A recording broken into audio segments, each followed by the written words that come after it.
අයිබෝන් සියලු දෙනාට ඉතින් මගේ YouTube channel එකට ඔයාලා සාදරයෙන් පිළිගන්නවා.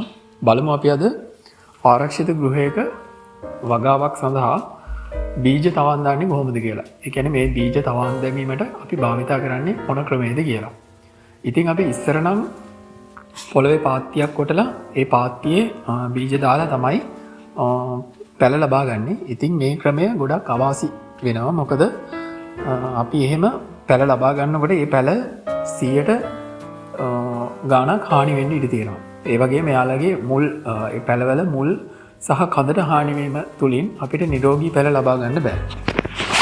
ඒ වගේම ශේෂ්ත්‍රයේ අපි මේ පැල හිටෙව්වහම බොහෝ පැල ප්‍රමාණයක් මැරෙනවා.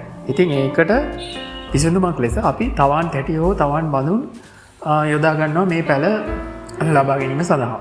මේක ආරක්ෂිත ගෘහයක් තුලම හෝ ඒ කියන්නේ යම් ආරක්ෂිත පරිසරයක් තුල තමයි අනිවාර්යයෙන්ම මේ පැල ලබා ගන්න අපි බීජ දාන්න ඕනේ.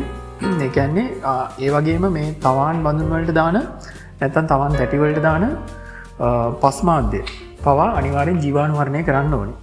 ඉතින් මේ ජීවාණුවරණය කරනකොට ඔයාලා භෞතික ජීවාණුවරණය කරන්නත් පුළුවන් නැත්නම් රසායනික ජීවාණුවරණය කරන්නත් පුළුවන්. භෞතික ජීවාණුවරණය කිරීමේදී ඔයාලට පුළුවන් යොදා ගන්න මේ පස් හෝ කොහොබත් ගන්නවා නම් අනිවාර්යෙන් මේක තැම්බීමක් කරන්න අවශ්‍යයි. එහෙම තැම්බීමක් කරොත් ඔයාලට ඒක දිලී හානි වලින් තොර පැල ලබා ගන්න පුළුවන් වෙනවා. ඒ වගේම රසායනිකව අපි කැප්ටාන් හරි තිරාම් හරි මොන හරි රසායනික කිමිකල් එකක් මේකට යොදා ගන්න පුළුවන් මේ පස් වලට නැත්නම් බීජ වලට. කඩෙන් ගන්න බීජ වල නම් තිරාම් යොදලා තියෙන හින්දා ඒ බීජ ප්‍රතිකාරයක් කරන්න අපිට අවශ්‍යතාවයක් නැහැ. හැබැයි පස අනිවාර්යයෙන්ම අපි ජීවාණුවරණය කරලා මේ තැටි වලට දාන්න ඕනේ. දැන් මේ තවන් තැටි බඳුන් යොදා ගැනීමේදී අපි සාමාන්‍යයෙන් ඒ කියන්නේ තවන් වලට වඩා 10%ක් නැත්නම් 20ක් අස්වැන්න වැඩි වෙනවා. ඒක මේ පරීක්ෂණාත්මකව ඔප්පු කරලා තියෙන දෙයක්. ඒ හින්දා ඒක ගොඩක් ලොකු වාසියක් වෙනවා අපිට. මොකද අස්වැන්න අපිට හරිතාගාරයක පොඩි අඩු ඉදි කඩක තියෙන හින්දා අස්වැන්න වැඩියෙන් ලබා ගන්න ඕන හින්දා මේ ලොකු වාසියක් වෙනවා මේ තවන් තැටි යොදා ගැනීමෙන්. ඒ වගේම හසුර ගන්නත් ඊටම පහසුයි මේ තවන් තැටි යොදා ගැනීමෙන්. එතකොට අපි තවත් මේකේ වාසි බලමු.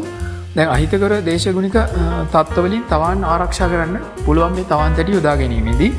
ඒ වගේම බීජ වලින් වැඩි ප්‍රමාණයක් ප්‍රවාහණය කරගන්නත් පුළුවන් වෙනවා.